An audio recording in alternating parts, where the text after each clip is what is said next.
Halo, Assalamualaikum warahmatullahi wabarakatuh. Salam sejahtera untuk kita semua. Semoga kita selalu diberikan kesehatan, keberkahan, dan juga rezeki yang melimpah.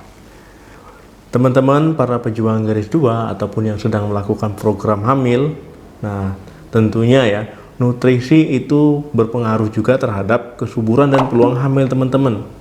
Nah, jadi ini sangat nyata sekali, sangat real ya. Jadi bukan bohong-bohongan, bukan main-main. Jadi faktor nutrisi yang teman-teman terima ataupun yang teman-teman makan ya, terutama vitamin, itu memang ada dampaknya terhadap kesuburan teman-teman.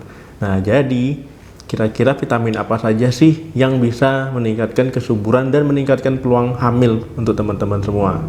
Dan pada video kali ini kita akan membahas 4 jenis vitamin yang meningkatkan kesuburan dan tentu meningkatkan peluang teman-teman agar cepat hamil. Nah, kira-kira apa saja? Simak terus sampai habis. Jadi teman-teman, sewaktu teman-teman ingin niat hamil itu harus dipersiapkan betul-betul ya. Harus disiapkan dari awal ataupun harus disiapkan sejak dini. Nah, jadi teman-teman bukan hanya berandalkan nasib. Jadi jelas ya, mulai kita usaha, mulai kita doa, baru kita berserah diri, dan tentunya dengan sabar dan ikhlas. Nah, ini penting ya. Jangan teman-teman hanya mengandalkan nasib ya, kalau mau hamil, hamil saja ya. Kalau tidak ya sudah. Jangan seperti itu ya, jangan berserah diri. Jadi ada urutannya ya, mulai usaha, doa, berserah diri, baru kita sabar dan ikhlas.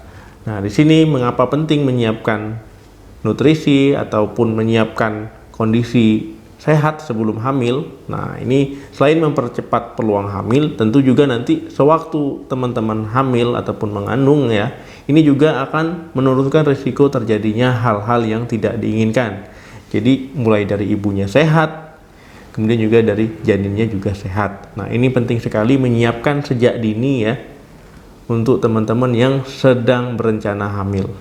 Karena apa teman-teman? Karena tubuh yang sehat itu merupakan kunci sukses ya untuk pejuang garis 2 ataupun yang program hamil supaya berhasil. Dan yang seperti saya jelaskan tadi, supaya nanti selama mengandung juga sehat. Itulah mengapa penting sekali ya teman-teman memenuhi kebutuhan vitamin, mineral yang dibutuhkan oleh tubuh setiap harinya. Nah, ini vitamin dan mineral bisa teman-teman dapatkan dari mengkonsumsi makanan bergizi ataupun suplemen tambahan ya, vitamin tambahan sesuai dengan anjuran tentunya. Kira-kira vitamin apa saja sih yang meningkatkan kesuburan ataupun menunjang program hamil teman-teman? Nah, diantaranya yang pertama vitamin B. Jadi vitamin B ini ada banyak sekali ya. Yang paling umum kita temui itu B3, B6, B9, dan B12. Tapi di sini yang menunjang program hamil ataupun meningkatkan kesuburan teman-teman yang sangat berperan penting itu B6 dan B9. Nah, jadi kedua vitamin inilah yang sangat berperan penting untuk menunjang program hamil. Kita bahas dulu tentang vitamin B6. Nah, vitamin B6 ini hubungannya dengan kadar homosistein di dalam tubuh. Nah, homosistein di dalam tubuh kalau seandainya tinggi meningkatkan risiko teman-teman sakit jantung, sakit stroke ya. Nah, ini bahaya juga. Kemudian hubungannya dengan program hamil, kalau seandainya kadar homosistein tinggi, ini mempengaruhi ovulasi. Nah, jadi kalau seandainya teman-teman mengkonsumsi vitamin B6, ini bisa menurunkan kadar homosistein di dalam tubuh.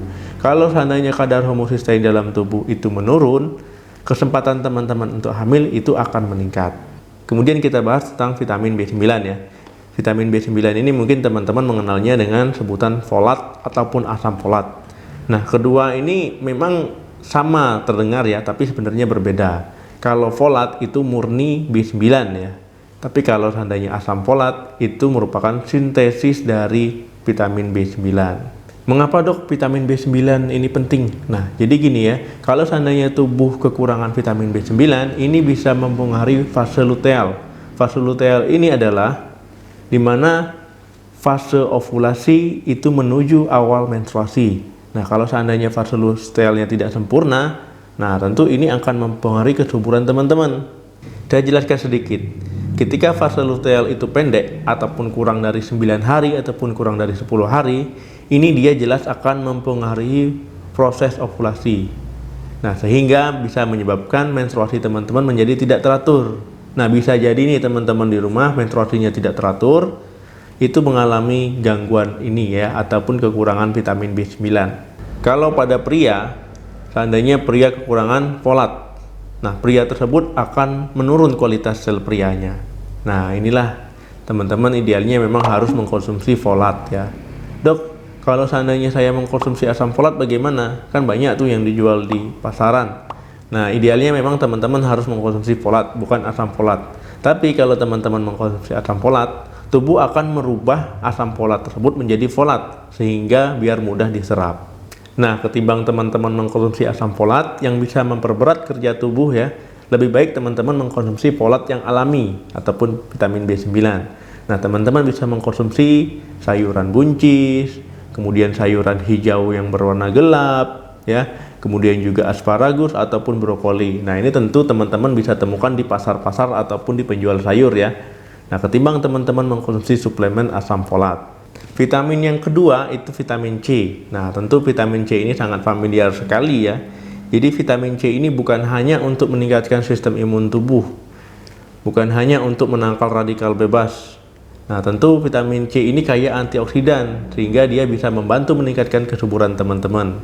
Kalau seandainya teman-teman kombinasikan lagi nih vitamin C dan vitamin E, nah ini bisa meningkatkan sel pria dan mengurangi resiko kerusakan DNA dari sel pria. Nah, ini jadi cocok sekali yang teman-teman lakukan apabila ingin melakukan program hamil ya. Nah, ini bisa dikonsumsi baik laki-laki maupun wanita. Sementara pada wanita, mengkonsumsi vitamin C ini dapat menstabilkan kadar hormon di dalam tubuh. Kemudian juga di sini mengurangi resiko terjadinya infeksi yang dapat mengganggu proses ovulasi. Nah, tentu hal ini bisa meningkatkan kesuburan teman-teman. Jadi semakin baik kualitas sel pria dan juga semakin baik proses terjadinya ovulasi, tentu ini akan meningkatkan kesuburan teman-teman dan juga meningkatkan teman-teman cepat hamil. Dok, asupan vitamin C ini bisa saya dapatkan dari mana saja? Nah, teman-teman bisa mendapatkan vitamin C secara alami mulai dari mengkonsumsi jeruk. Nah, banyak macam jenis jeruk ya. Mulai dari jeruk misalnya jeruk Bali ataupun jeruk manis ya, pokoknya terserah teman-teman, termasuk grapefruit ya. Nah, kemudian teman-teman juga bisa mengkonsumsi tomat, stroberi, kentang, mangga ataupun buah lainnya, atau bisa teman-teman cari di video saya buah yang tinggi kadar vitamin C.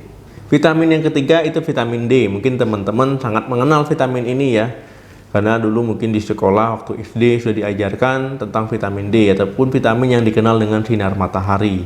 Nah, vitamin D ini bukan hanya meningkatkan kekebalan tubuh, meningkatkan kesehatan tulang, tetapi dia di sini penting juga untuk program hamil. Loh, kok bisa begitu? Jadi, pada wanita yang kekurangan vitamin D ini bisa meningkatkan resiko terjadinya gangguan ovulasi dan juga meningkatkan terjadinya endometriosis. Nah, inilah mengapa kekurangan vitamin D pada wanita bisa menyebabkan sulit hamil. Bukan hanya untuk meningkatkan penyerapan kalsium dan kesehatan tulang ya. Nah, vitamin D ini sudah saya sebutkan tadi, dia bermanfaat untuk kesuburan karena dia bisa mempengaruhi perkembangan folikel di dalam tubuh seorang wanita. Folikel ini apa sih, Dok?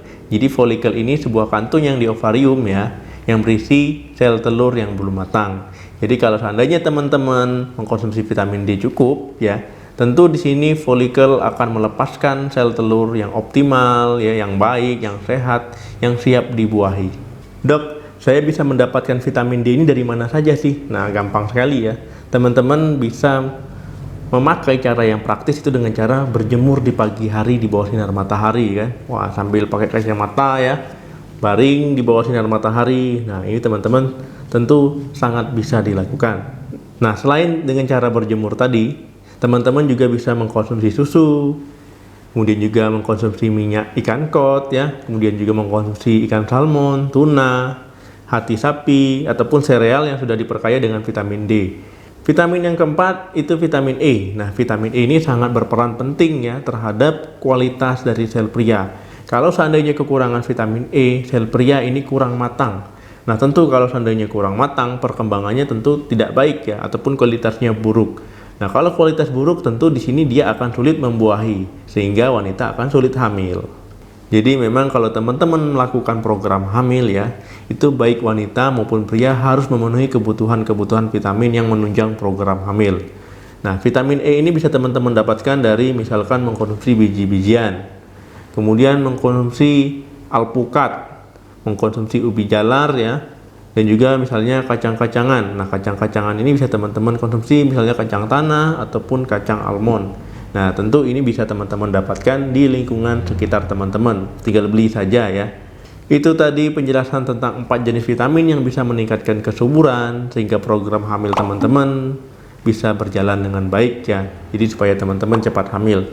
Jadi baik wanita, baik pria itu harus memenuhi kebutuhan vitamin-vitamin yang bisa meningkatkan kesuburan. Nah, tentu di sini supaya teman-teman cepat hamil. Jadi teman-teman memang harus berusaha, berdoa, berserah diri, baru sabar dan ikhlas. Nah, tentu jelas urutannya ya, jangan terbalik-balik ya. Nah, oke ya, saya doakan semoga yang melakukan program hamil itu cepat hamil dan cepat diberikan momongan. Tetap semangat ya. Terima kasih yang sudah menonton video ini sampai habis. Jangan lupa di-share dan juga tulis komentar tanggapan teman-teman ataupun pengalaman teman-teman. Nah, saya doakan semoga kita selalu diberikan kesehatan ya. Sampai berjumpa lagi di video saya selanjutnya. Salam sehat, sampai jumpa.